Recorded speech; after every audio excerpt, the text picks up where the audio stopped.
ओम मुनित्रयं नमस्कृत्य दुक्तिः परिभाव्यचा वैयाकरणसिद्धान्तकौमुदीयं विरच्यते श्रौत्रार्हन्ति जणैर्गुण्यैर्महर्षिभिर्हरदिवन्तोष्टुयमानोऽप्यगुणो विभुर्विजयतेतराम्। नमः सर्वेभ्यः श्रोतृभ्यः। अस्माभिः गतपाठे यद्यत् पठितं तद् एकवारं स्मरामः। वयं वैयाकरणसिद्धान्तकौमुदी इत्याख्यस्य ग्रन्थस्य तत्र स्वरप्रकरणं पठन्तः स्मः। स्वरप्रकरणे अत्र प्रातिपदिकस्वरविषये अस्माभिः पठितं। प्रातिपदिकस्वरप्रकरणस्य तत्र द्वितीयः अन्तिमः च पाठः अस्माकं क्रमे नैव द्वितीयः पाठः अस्माकं क्रमे गतपाठः सम्पन्नः, न तु अन्तिमः। तत्र सर्वादौ विगतपाठे आरब्धस्य ङिति आदिः नित्यम् इत्यस्य सूत्रस्य उदाहरणं दृष्टं। यस्मिन् विश्वानि पुंस्या किमुक्तं ङिदन्तस्य निदन्तस्य च आदिः उदात्तः स्यात्। अतः पौंस्या इति ष्ञै ङिदन्तः भवति, अतः आदिरुदात्तः अत्र जातः। ततः तत्र स्वयमपि उक्तं ग्रन्थकारेण पुंसः कर्मणि ब्राह्मणादित्वात् ष्ञै। ततः च्यनः सुते दधिष्व नश्चनः इदं निदन्तस्य उदाहरणं भवति। एवं खलु असुन् इति नित् प्रत्ययः अन्ते भवति इति कृत्वा प्रकृते आद्युदात्तत्वं प्रकृतसूत्रेण भवति। अत्र चायतेरन्ये ह्रस्वश्च इति औणादिकी व्यवस्था अपि स्मारिता। एवं खलु ततः सूत्रं पठितं पथिमथोः सर्वनामस्थाने। सर्वनामस्थानप्रत्यये परतः पथिमथोः आदिरुदात्तः स्यात् इति अर्थः दृष्टः। अयं पन्थाः एवमेव मन्थाः इत्यपि उदाहरणं भवति इति चर्चितम्। प्रत्युदाहरणं तु ज्योतिष्मतः पथो रक्ष, ज्योतिष्मतः पथो रक्ष इति। अत्र पथः इति सर्वनामस्थानप्रत्ययः परतः नास्ति, अतः आदिः उदात्तोऽपि अत्र न भवति। ततः उदात्तनिवृत्तिस्वरेण अन्तोदात्तं पदं क्व पथः इत्यत्र इति तत्र सूचितं। तदनन्तरम् अन्तश्च तवै युगपत् इति सूत्रं पठितं। तवै प्रत्ययान्तस्य आद्यन्तौ युगपत् उदात्तौ स्तः इति। हर्षसे दातवा उ, अत्र दातवा इत्यत्र युगपत् आद्यन्तयोः उदात्तत्वं विहितं प्रकृतसूत्रेण। तदनन्तरं क्षयो निवासे इति सूत्रं पठितं। क्षयः निवासार्थे, नाम क्षय इति शब्दः निवासार्थे आद्युदात्तः भवति। स्वे क्षये शुचिव्रत इति तत्र सूत्रं पठितं। ततः सूत्रं पठितं जयः करणं। करणवाची जयशब्दः आद्युदात्तः स्यात्। जयत्यनेन जयोश्वः, जयः इति प्रयोगः अत्र, तत्र आद्युदात्तत्वं प्रकृतसूत्रेण विहितं। ततः वृषादीनाञ्च इति अग्रिमं सूत्रं पठितं। तत्र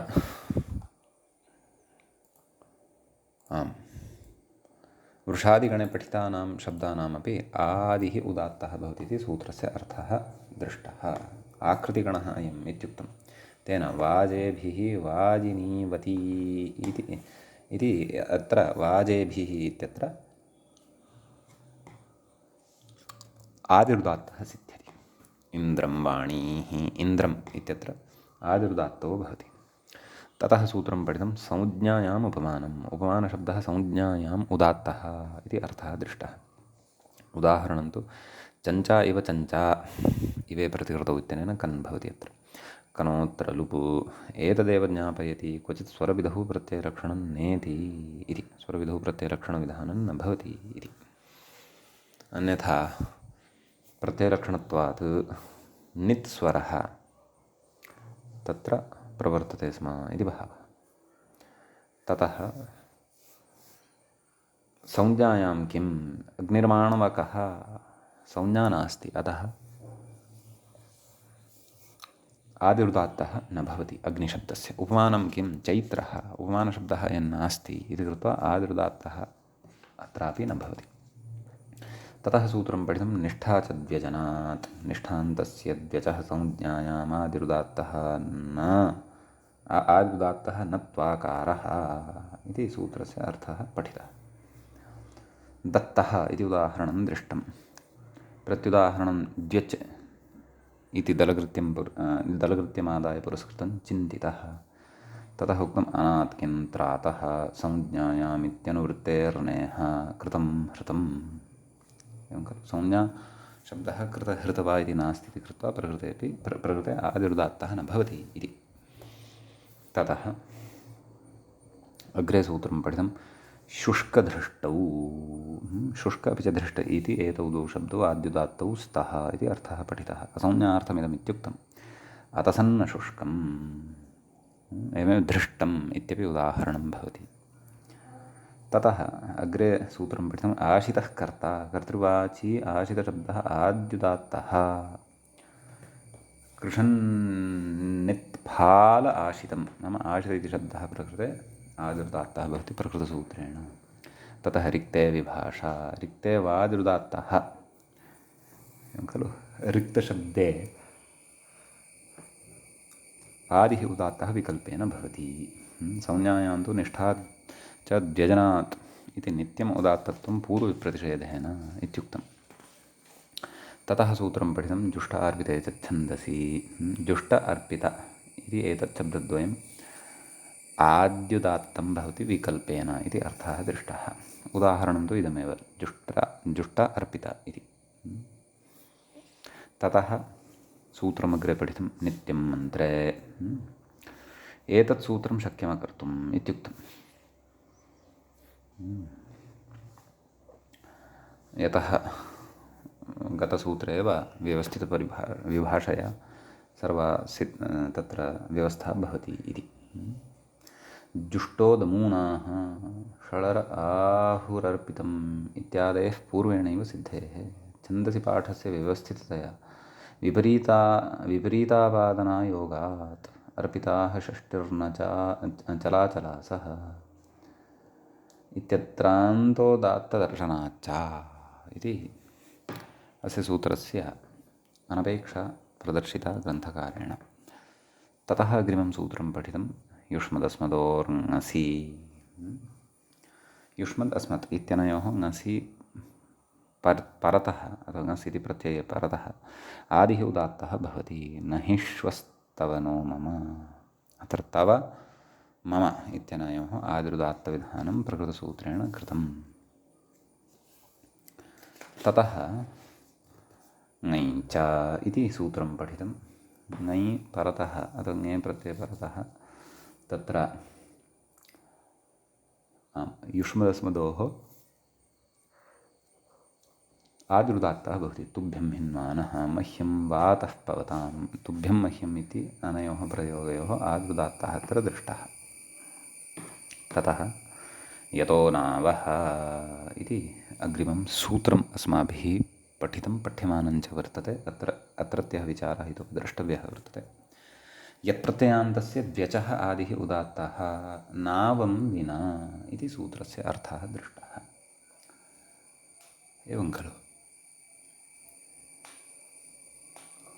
अत्र व्याख्यायां यः सिद्धान्तः चर्च्यमानः अस्ति सः किञ्च उदाहरणसिद्धिश्च द्रष्टव्या वर्तते। समीचीनम्।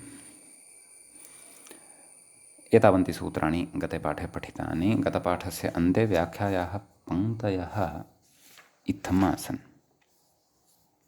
आम्, छन्दसीत्यादि न केवलं गतार्थत्वमात्रं किन्त्वारभ्यमाणे सूत्रे दोषोऽप्यस्तीत्याह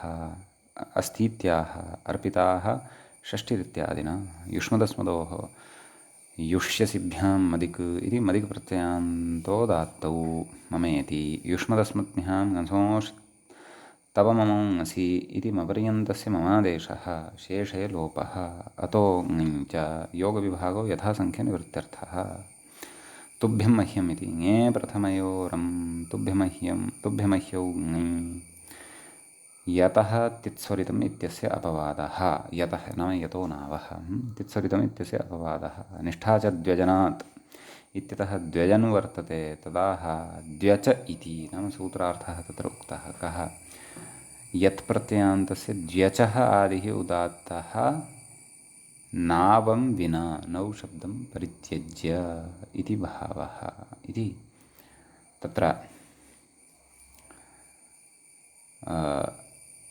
एतावान् विचारः एतावान् व्याख्याभागश्च अस्माभिः तत्र गते पाठे पठितः।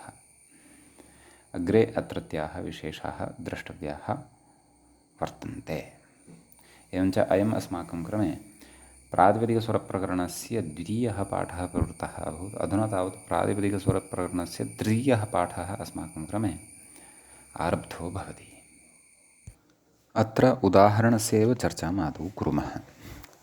युञ्जन्त्यस्य काम्या इत्यस्ति।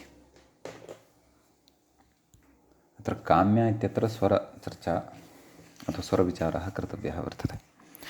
कमुकान्तौ इत्यस्मात् तत्र कमेरणिङ् इत्यनेन णिङ् इति प्रत्ययः भवति खलु। कामी इति जायते धातुः, उपधावृद्धिः चापि भवति। ततः अजन्तत्वात् अचोयत् इत्यनेन यत् प्रत्ययः भवति कामी य यस्येति च इत्यनेन इकारलोपः भवति काम्या। अदन्तलक्षणे टापि नाम स्त्रीत्वविवक्षायां काम्या इति रूपं सिद्धं भवति। एवं खलु। प्रकृते यतो नावः इत्यनेन नाम यत् प्रत्ययान्तता वर्तते खलु, प्रकृतसूत्रेण आदिरुदात्तः भवति। नाम ककारात् परतः यः आकारः वर्तते तस्य उदात्तत्वं भवति। ततः अनुदात्तं पदमेकवर्जम् इत्यनेन शेषनिघातः तत्र भवति। उदात्तादनुदात्तस्य स्वरितः इत्यनेन स्वरितत्वं भवति। ततः तित्स्वरितम् इत्यस्य सूत्रस्य अयम् अपवादः भवति इत्यपि अवगन्तव्यम्। तत्र अनावः किम् इति व्याख्याता अतः व्याख्याता यदा तत्र दलकृत्य चर्चां करिष्यति तदा एव वयमपि द्रक्ष्यामः। ततः पूर्वं तद् व्याख्यात्रा कश्चन विचारः कृतः वर्तते, तं पश्यामः। कथयति अत्र अनावः इति निषेधः ज्ञापयति स्वरविधौ व्यञ्जनम् अविद्यमानवत् इति। स्वरविधौ व्यञ्जनं नास्ति एव, तस्य विद्यमानता एव न भवति, परिगणनमेव न क्रियते इति कथयति। अन्यथा आदिः नकारः नासौ स्वरयोग्यः क्व अनावः इति यः निषेधः कृतः, तत्र यः आदिः नकारः अस्ति सः तु स्वरयोग्यः न भवति। कुतः? यतः उदात्तानुदात्तस्वरितादयः एते तु अचामेव धर्माः न तु व्यञ्जनानाम्। एवं खलु। यश्च स्वरयोग्यः आकारः क्व नाव्य इति शब्दे यः प्रत्युदाहरणे विचारयिष्यते। नासौ आदिः, सः तु आदिः नास्ति इति प्रतिषेधः अनर्थकः स्यात्। एवञ्च अनावः इति प्रतिषेधः प्रकृते अनर्थकः स्यात्। अतः अनावः इति प्रतिषेधः यः कृतः अस्ति सः एव ज्ञापयति स्वरविधौ व्यञ्जनम् अविद्यमानवत् भवति। अतः तत्र स्वराः एव अत्र परिगण्यन्ते। मध्ये व्यञ्जनानि सन्ति अथवा आदौ वा अन्ते वा क्वापि व्यञ्जनानि सन्ति, तानि अत्र न परिगण्यन्ते इति भावः स्वरविधौ। एवं अधुना प्रत्युदाहरणचर्चां करोति व्याख्याता। अनावह किं नावातार्यन्नाव्यं। मूले तु किमुक्तम्? अनावह किं नवतिं नाव्यानां नवतिम् इति तत्र उदाहरणवाक्यं दृश्यते। एतेन तु एकवचन नाम प्रथमान्ततया एकवचने एव, प्रथमायां विभक्तौ एकवचने एव उदाहरणं व्याख्यात्रा स्वीकृतं वर्तते, नाव्यम्। एतद् वा मूले वा नाव्यानाम् इति वा यत्किमपि उदाहरणमत्र स्वीकर्तुं शक्यते। कथयति नौवयो धर्म विषमूलमूल इत्यादि सूत्रं पूर्वं पठितं खलु। एतेन यत् भवति। नौ य वान्तादेशः वान्तो इ प्रत्यये नाव य नाव्य विभक्तिकार्ये कृते नाव्यम् इति सिद्ध्यति। एवं खलु। नाव्य इति शब्दः द्व्यच्कः वर्तते। एवं किल। अनावह इति निषेधः यदि न स्यात् तर्हि यतः इत्येव सूत्रिते सति यत् प्रत्ययान्तस्य नाव्य इत्येतस्यापि आदुर्दात्तः स्यात्। सः मा भूतित्येवं प्रकृते तत्र अनावह इति निषेधपदं पठितम् इति भावः। अग्रे व्याख्याता इतोपि दलकृत्यानि कथयति। द्व्यच्किं चिकीर्ष्यं। चिकीर्षशब्दात् यत् प्रत्ययः वर्तते, परन्तु अयं यदन्तः द्व्यच्कः नास्ति, अनेकाच्कः वर्तते इति कृत्वा प्रकृते अपि आदुर्दात्तविधानं न भवति। सम्यक्। उभयत्रापि तित्स्वरितः, नाम नाव्यमित्यत्रापि चिकीर्षमित्यत्रापि तित्स्वरितम् इत्यनेन तित्स्वरः नाम स्वरितविधानं भवति इति भावः। एवं खलु इति कथयति व्याख्याता।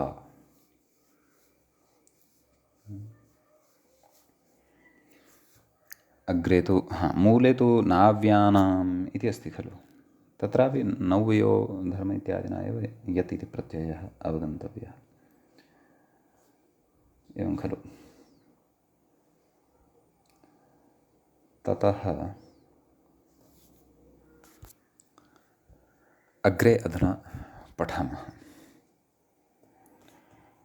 अग्रिमसूत्रं प्रति व्याख्याता इङ्गितं करोति। ईडवन्द। मूले पश्यामश्चेत् सूत्रं भवति ईडवन्दवृषन् सदुहान्यतः इति। पदच्छेदमादौ पश्यामः। ईडवन्दवृषन् सदुहाम् इति षष्ठीविभक्तेः बहुवचनान्तं पदं भवति। ण्यतः इति षष्ठीविभक्तेः एकवचनान्तं भवति। सम्यक्। ततः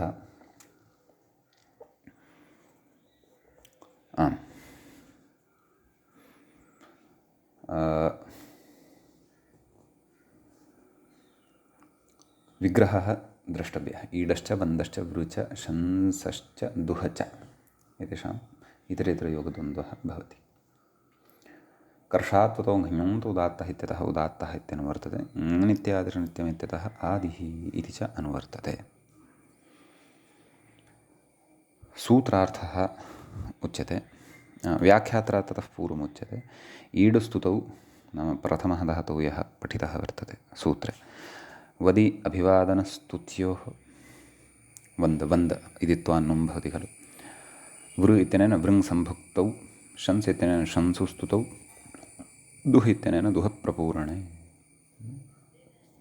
उक्तं मूले येषां ण्यन्तानाम् आदिर्दात्तः भवति इति शेषः स्याद् इति शेषो वा। व्याख्याता कथयति। ण्यतो द्व्यनुबन्धकत्वात् यद्ग्रहणेन ग्रहणं न प्राप्नोतीति वचनं। यद्ग्रहणेन ण्यतः ग्रहणं न भवति। कुतः?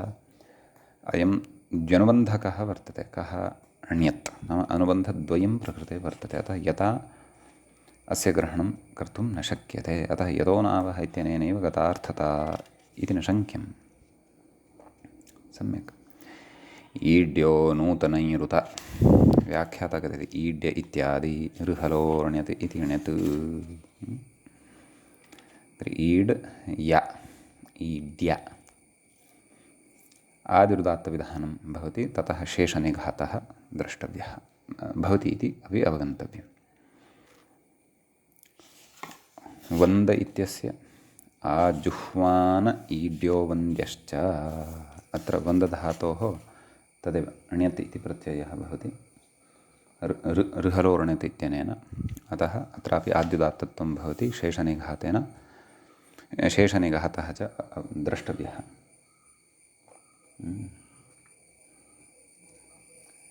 ततश्च वृ धातुः अस्ति खलु अग्रे, ईडबन्ध वृ, तत्र श्रेष्ठन्नो देहि वार्यं, नो धेहि वार्यं, तत्र कथयति व्याख्याता। आदरूपसिद्धिं कुर्मः। वार्यं वृसम्भक्तौ ऋहलोर्ण्यत्, ऋकारान्तः खलु धातुः, अतः ण्यत् भवति। वृद्धिः अचोण्यणित् इत्यनेन। रपर उरुण्डपरः वार्य वार्य, ततः ईडबन्धवृषन् सदुहाण्यतः इत्यनेन आद्युदात्तत्वं प्रकृते भवति। येषां ण्यदन्तानाम् आदिर्दात्तः इत्युक्तं खलु। अतः व्याख्याता अत्र किं कथयति?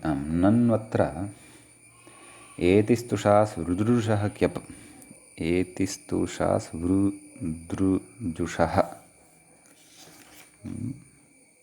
अत्र नाम वृ इति इत्यत्र वा इत्यादिना विशेषविहितेन क्यपाभाव्यम् इति चेत् सत्यं। क्व वार्यम् इत्यत्र कः धातुः? वृ। एतिस्तुषा वृ, सत्यं वृ इति तत्र परिगणितः अस्ति खलु धातुः।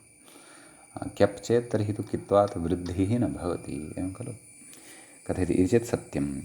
क्यव्विधौ व्रिय एव ग्रहणं नास्य इति मूले एव स्पष्टं। क्यव्विधौ तु व्रियः ग्रहणं भवति, न तु अस्य वृङ्सम्भक्तौ इत्यस्य ग्रहणं भवति। मूले एव स्पष्टं। मूले उक्तं, मूले नाम अत्र तु एतादृशः विचारः मूले न कृतः, परन्तु सूत्रे तथा वृङ्सम्भक्तौ इत्यस्य सूत्रस्य ग्रहणेन इति ग्रहणं दृष्ट्वा ण्यतः सार्थक्यम् अवगन्तव्यं। मूले नाम सूत्रे ण्यतः कथनद्वारा अत्र इदं ज्ञायते यद् वृङः एव ग्रहणं, न तु व्रियः ग्रहणम् इति भावः। अतः क्यप् न ण्यदेव भवति इति भावः। समीचीनं। शसधातोः उदाहरणं तर्हि वार्यम् इत्यत्र आदिरुदात्तः भवति इति तु विषयः स्पष्टः अस्ति एव। शंसु धातोः उदाहरणमस्ति उक्तमिन्द्राय शंस्यम्। अत्रापि शंसधातोः ऋहलोर्ण्यत् इत्यनेन णितप्रत्ययः भवति, शंस्य इति जायते। प्रकृतसूत्रेण आद्युदात्तत्वं भवति, शेषनिघातः भवति, ततः उदात्तादनुदात्तस्य स्वरितः इति स्वरितविधानम् अपि अवगन्तव्यं यकारात् परतः विद्यमानस्य अकारस्य। ततः अग्रे अग्रिमं सूत्रं प्रति व्याख्याता इङ्गितं करोति। विभाषा इत्युक्त्वा मूले सूत्रं पश्यामश्चेत् विभाषा वेण्विन्धानयोः इति भवति सूत्रं। तत्र विभाषा इति प्रथमान्तं भवति, प्रथमाविभक्तेः एकवचनान्तं भवति। वेण्विन्धानयोः इति षष्ठीविभक्तेः द्विवचनान्तं भवति। वेणुश्च इन्धानश्च वेण्विन्धानौ तयोः वेण्विन्धानयोः इत्येवं विग्रहः कर्तव्यः। अव्यवहितं साक्षात् अग्रिमम् एव सूत्रमिदं भवति। क्रशात् ततो ह्ञोन्तुदात्तः इत्यतः उदात्तः इत्यनुवर्तते, ङित्यादिर्नित्यमित्यतः आदिः इति च अनुवर्तते। तत्र शेषपूर्णेन सूत्रार्थं व्याचष्टे। आदिरुदात्तः वा अर्थात् वेणु इति शब्दः यः वर्तते, इन्धान इति च यः शब्दः वर्तते, अनयोः शब्दयोः आद्यस्य अचः विकल्पेन उदात्तत्वं भवति इति सूत्रार्थः अवगन्तव्यः। एवं खलु। व्याख्याता कथयति वेणुशब्दः नित्स्वरेण नित्यम् आद्युदात्तः प्राप्तः। एवं खलु इति कथयति। नाम अत्र प्रत्ययः यः सः नित् अस्ति, अतः नित्वात् प्रकृते नित्स्वरः प्राप्तः भवति इत्यादिर्नित्यमित्यनेन। स्थोणुः इत्यनुवर्तमाने जृव्रीरिभ्यः निच्च इति व्युत्पादनात् क्व उणादिषु जृव्रीरिभ्यो निच्च इत्यनेन अणुप्रत्ययः भवति खलु, स च नित् भवति तत्र उच्यते। अतः नित्वात् प्रकृतनित्स्वरः प्राप्तः सः महाभूत् इत्यर्थं, नाम नित्यतया आद्युदात्तः न स्यात्, तदर्थं विकल्पः प्रकृते आरब्धः। इन्धानशब्दः यदि चानशान्तः, चानशप्रत्ययान्तः, तदा चित्स्वरेण अन्तोदात्तः। यदा शानजन्तः, शानजप्रत्ययान्तः, तदा लसारुधातुकानुदात्तत्वे कृते उदात्तनिवृत्तिस्वरेण मध्योदात्तः। श्नसोरल्लोपः इति उदात्तस्य श्नसोः अकारस्य लोपात् सर्वथापि अप्राप्तम् आद्युदात्तत्वं पक्षे विधीयते। केन? प्रकृतसूत्रेण। विभाषा विण्विन्धानयः। उदाहरणं किमस्ति? इन्धानो अग्निं, प्रथमम् उदाहरणं न दत्तं, स्पष्टत्वादेव इति। इन्धानो इन्धी दीप्तौ इति भवति तत्र धातुः। इन्धधातोः शानच् अथवा चानश् आन इति खलु अवशिष्यते। एवं खलु प्रकृतसूत्रेण विकल्पेन आद्युदात्तत्वं भवति। पक्षे यथा यथं चित्स्वराः अन्तोदात्तत्वं प्रापयन्ति। शेषनिघातः इत्यादिकं भवति, उदाहरणं सिद्ध्यति। वेणुशब्दविषये तु दृष्टमेव। नाम तत्र अजिव्रीरीभ्याम् इत्यनेन अणुप्रत्ययः विधीयते। वि अजधातुः भवति, तस्य अजेर्व्यघञपोः इत्यनेन वि इति आदेशः भवति, गुणः भवति, वेणु इति रूपं सिद्धं भवति। नित्वा तत्र तदेव उक्तं खलु, नाम नित्यम् आद्युदात्तता प्राप्ता भवति, परन्तु प्रकृतसूत्रेण विकल्प्यते। एतदर्थम् अस्य सूत्रस्य प्रयोगः अस्ति इति भावः। सम्यक्। अग्रिमं सूत्रं प्रतिव्याख्याता इङ्गितं करोति। त्यागराग। मूले सूत्रं पश्यामश्चेत् सूत्रं दृश्यते।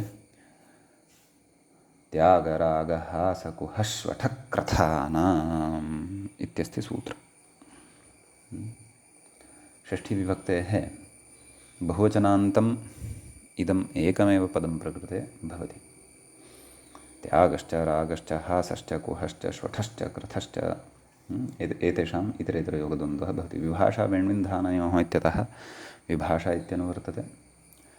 कर्षात् पतो ङयोन्तोदात्तः इत्यतः उदात्तः इत्यनुवर्तते। इत्यादिर्नित्यम् इत्यतः आदिः इति अनुवर्तते।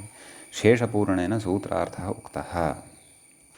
तर्हि सूत्रार्थः अत्र अवगन्तव्यः। नाम त्याग राग हास कुह श्वठ क्रथ एतेषां यः आदिः अच्, तस्य विकल्पेन उदात्तविधानं भवति इति। अत एव आदिरुदात्तो वा इत्युक्तं खलु। व्याख्याता किं कथयति इति पश्यामः। त्यज हानौ चजोः इति कुत्वं खलु, न घञ् प्रत्ययः परतः भवति। चजोः कुघ्ण्यतोः इत्यनेन जकारस्य कुत्वेन गकारः लभ्यते। राग इत्यत्र कथयति रञ्जरागे घञ्च भावकरणयोः इति न लोपः, नाम नकारस्य लोपः भवति। रञ्ज इत्यत्र यः नकारः। हास् इत्यत्र कथयति हसे हसने। येषां पक्षे, नाम त्रयः खलु एते, येषां पक्षे कर्षात् त्वतो घञोन्तोदात्तः इति भवति। सम्यक्। एतेन तु आद्युदात्तत्वं, तर्हि पक्षे विकल्पेन खलु, तर्हि पक्षे कः भवति? अन्तोदात्तः भवति। केन भवति? कर्षात् त्वतो घञोन्तोदात्तः इत्यनेन। सम्यक्। ततः मूले उक्तवान् खलु आद्यास्त्रयः घञन्ताः, अतः कर्षात् त्वतो घञोन्तोदात्तः इत्यनेन अन्तोदात्तत्वं पक्षे भवति। एतेन सूत्रेण तु आद्युदात्तत्वमेव भवति। अग्रे कथयति त्रयः पचाद्यजन्ताः। आहत्य षट् खलु वर्तन्ते, तथा वा? त्याग राग हास त्रयः एते, कुह श्वठ क्रथ, सत्यम्। आहत्य षट् वर्तन्ते। अतः तत्र कथयति त्रयः पचाद्यजन्ताः इति। नाम नन्दिग्रहिपचादिभ्यो ल्युणिन्यचः इत्यनेन सूत्रेण अच् इति प्रत्ययान्ताः एते वर्तन्ते। कुह इत्यत्र कथयति व्याख्याता कुह विस्मापने, श्वठ इत्यत्र कथयति श्वठ असम्यक् भाषणे, चौरादिकौ अदन्तौ स्तः एतौ। अन्तिमविषये कथयति क्रथहिंसायाम् इति। नाम प्रकृते क्रथधातुः भवति इति। क्व क्रथ इति शब्दे यः च अत्र अजन्तः वर्तते दृश्यमानः। सम्यक्। तत्र कथयति अत्र प्रत्ययस्वरेण अन्तोदात्तत्वं पक्षे भवति। नाम एषु त्रिषु इति भावः। सर्वत्र प्रकृतसूत्रेण तत्र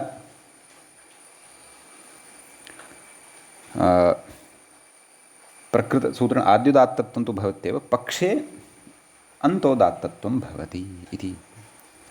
प्रत्ययस्वरेण अन्तोदात्तत्वं प्रकृते पठिष्यते अस्माभिः अग्रे। समीचीनं। ततः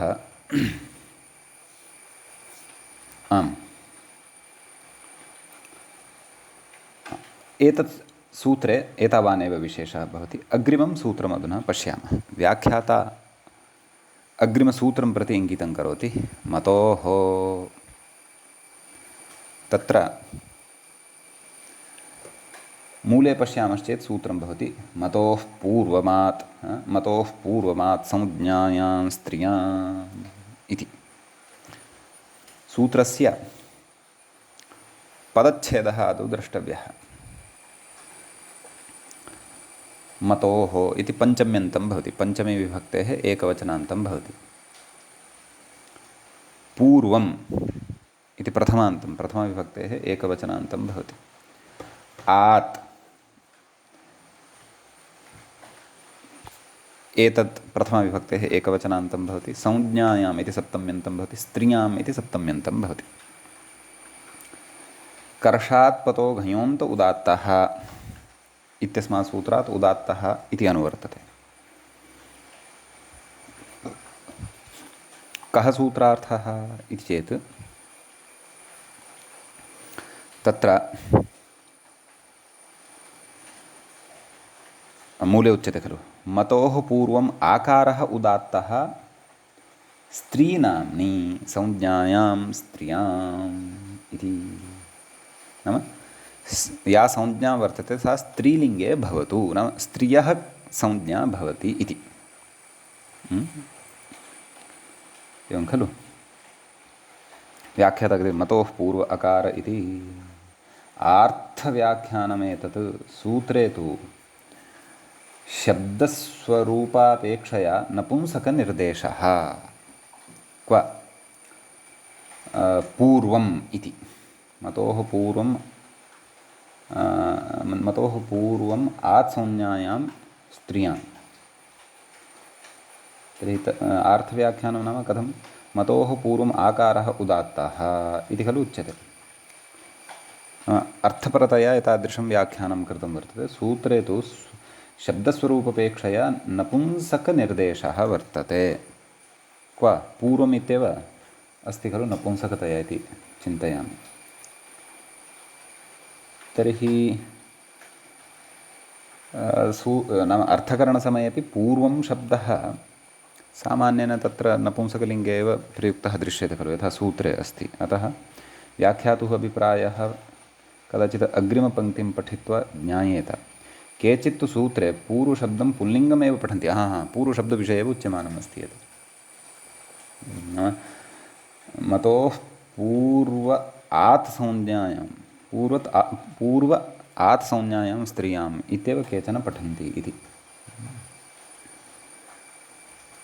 अतः शब्दस्वरूपपेक्षया सूत्रे नपुंसकलिङ्गनिर्देशः कृतः वर्तते इति।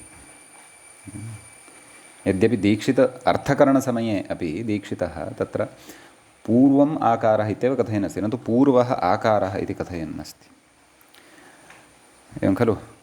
अहं चिन्तयामि अस्य व्याख्यातुः पुरतः तादृशः पाठः स्यात् वा इति। मतोः पूर्वः आकारः, परन्तु तथा चेत् व्याख्यायां पूर्व आकारः इति दृश्येत। व्याख्यायां किमस्ति? पूर्व अकारः इति अस्ति। अतः व्याख्यात्रा यथा व्याख्यानम् आरब्धं वर्तते तद् अनुसारं तु प्रकृते पूर्व आकारः इति स्यात्। प्रायः तथैव पाठः अस्ति। नागेशमपि पश्यामः, कथयति पश्यन्तु। पूर्वमिति शब्दस्वरूपापेक्षया नपुंसकस्य आत् इत्यस्य विशेषणं। केचित्तु सूत्रे पूर्वशब्दं पुल्लिङ्गं पठन्ति। स्त्रियां संज्ञायाम् इत्यस्य स्त्रियां वर्तमाना या संज्ञा तस्यां विद्यमानः आत् इत्यर्थः। अतः शेखरस्थः विचारः एव अत्रापि कृतः वर्तते व्याख्यात्रा। अस्तु, ततः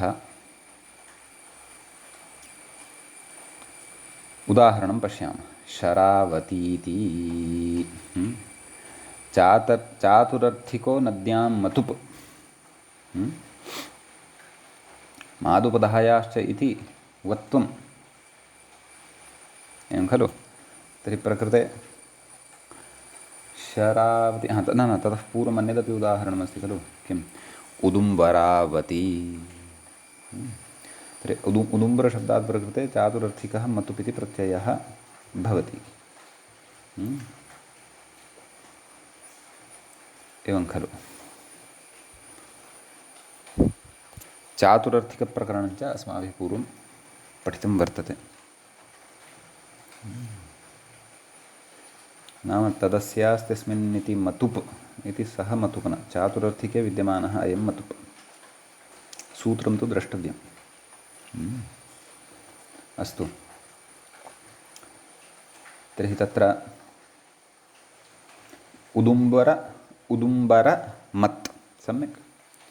शरादिनाञ्च इत्यनेन सूत्रेण उदुम्बरशब्दस्य अन्त्यस्य अकारस्य दीर्घः भवति। उदुम्बरावत् ऋन्नेभ्यो ङीप् इत्यनेन नैव उगितश्च इति खलु, ङीप् भवति। उदुम्बरावती इति भवति प्रकृतसूत्रेण। मतोः पूर्वात् संज्ञायां स्त्रियाम् इत्यनेन मतुप् प्रत्ययस्थः यः वकारः वर्तते, अत्र वत्वमपि भवति खलु। मादुपधायाश्च मतोर्वोयवादिभ्यः झयः इत्यादयः सन्ति खलु विधयः। अतः ततः पूर्वं विद्यमानः यः आकारः, नाम रेफात् परतः विद्यमानः यः आकारः, तस्य उदात्तविधानं प्रकृतसूत्रेण भवति। उदुम्बरावती शेषनिघातः ततः परं भवति। एवं शरावती तत्र कथयति व्याख्याता चातुरर्थिकः नद्यां मतुप्। नद्यां मतुप् इत्येव। तर्हि गतसूत्रेपि नद्यां मतुप् इत्यनेन एव सूत्रेण मतुप् प्रत्ययः अवगन्तव्यः। नद्यां मतुप् इति सूत्रमेव अस्ति, अस्माभिः पूर्वं पठितं वर्तते। मादुपधायाश्च मतोर्वोयवादिभ्यः इति वत्वमिति व्याख्याता कथयति। तर्हि गतप्रयोगेपि तथैव अस्माभिः सम्यक् स्मृतम्। अग्रे कथयति मतौ बह्वचो नजिरादीनां शरादीनां च इति दीर्घत्वम्। एतेन दीर्घत्वं भवति। शरावती। अत्रापि मतुप् यः वकारत्वं प्राप्तवान् वर्तते यः प्रत्ययः, ततः पूर्वं रेफात् परतः विद्यमानः यः आकारः तस्य तत्र उदात्तत्वं भवति। ततः शेषनिघातः भवति। शरावती इति सिद्ध्यति। सम्यक्। ततः अग्रे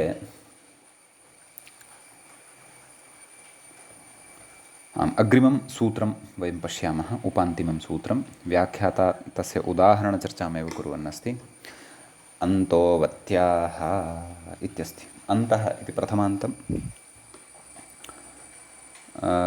अवत्याः इति षष्ठीविभक्तेः एकवचनान्तञ्च भवति। मतोः पूर्वात् संज्ञायां स्त्रियाम् इत्यतः संज्ञायाम् इत्यनुवर्तते। कर्षात् पतो घञोन्त उदात्तः इत्यतः उदात्तः इति च अनुवर्तते। सूत्रस्य अर्थः भवति अवती शब्दस्य अन्तः उदात्तः भवति। सम्यक् संज्ञायां प्रयुक्तः यः अवती शब्दः तस्य अन्तोदात्तः भवति इति। तत्र वेत्रवती कथयति ङीपः पित्वात् अनुदात्तत्वं प्राप्तं केन अनुदात्तौ सुप्पितौ कथं रूपसिद्धिः अत्र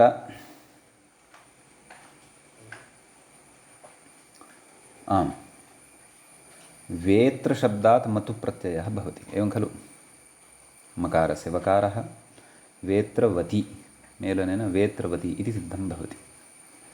तस्य एकदेशभूतः यः अवति इति भवति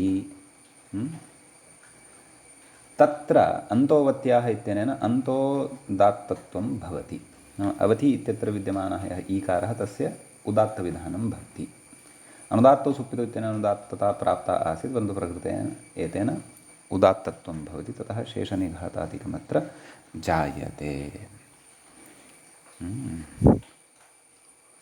इत्यस्ति। व्याख्याता किं कथयति पश्यामः। मतुपु वत्वं न चात्र वत्वस्य असिद्धत्वात् अवति शब्दो यन्न भवति इति शङ्क्यं। सम्यक् वा न वा एवं खलु यतः वत्वं त्रिपाद्यां खलु वर्तते अतः अवति शब्दो यन्न भवति इति शङ्क्यं न भवति इति न शङ्क्यं। सम्यक् कुतः तस्य आश्रयात् सिद्धत्वेन असिद्धत्वाभावात् नाम वकारः अत्र अपेक्षितः एव अन्यथा तत्र अन्तः उदात्तः न स्यात् इति। अतः एतद् विधानसामर्थ्यादेव तस्य तत्र असिद्धत्वं न भवति नाम सिद्धत्वमेव भवति इति भावः पङ्क्तेः। एवं किल ततः अग्रे कथयति अवत्या इति निर्देशात् इह न भवति राजवतीति एवं खलु। अत्र नागेशः कथयति पश्यन्तु वत्याः अन्तः इति तु नोक्तं राजवती इत्यत्र मा भूतिति एतदर्थम् अवत्याः इत्युक्तं। ततः अग्रे तत् शेखरे स्पष्टमस्ति पश्यन्तु स्वरविधौ नलोपस्य असिद्धत्वात् एवं खलु नलोपः सुप् स्वरसंज्ञा तुगविधिषु एवं खलु न अवति शब्दः अवति शब्दः अत्र न भवति परन्तु नकारव्यवधानं मध्ये भवति राजन्वती इति भवति तेन अवति इति न लभ्यते किं त्वती शब्दः एवं खलु वत्तं त्वाश्रयात् सिद्धं तत्तु मूले अपि उक्तम्। अस्तु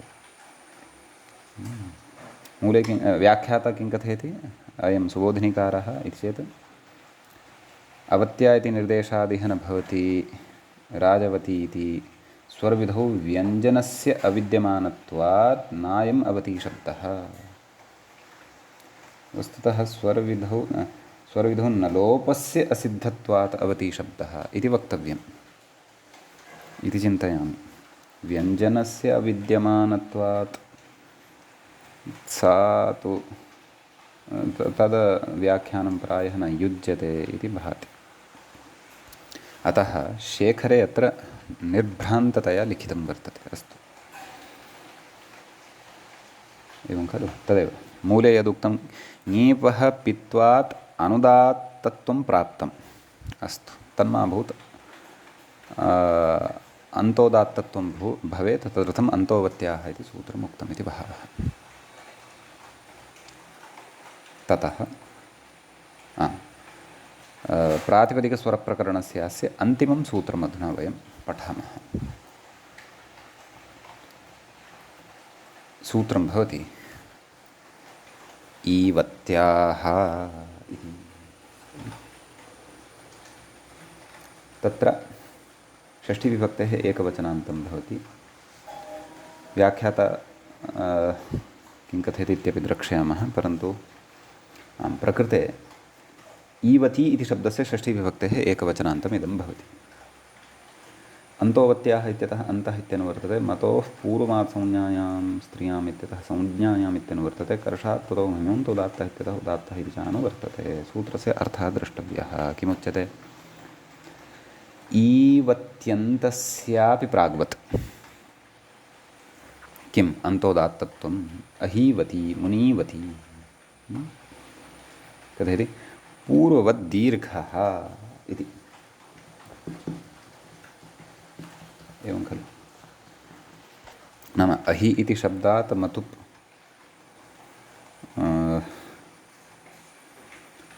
एवं मुनि इति शब्दात् मतुप्, ततः तद् मतौ बहवचो नजरादिनाम् इति अथवा शरादिनां च इति इत्यनेन दीर्घः अवगन्तव्यः।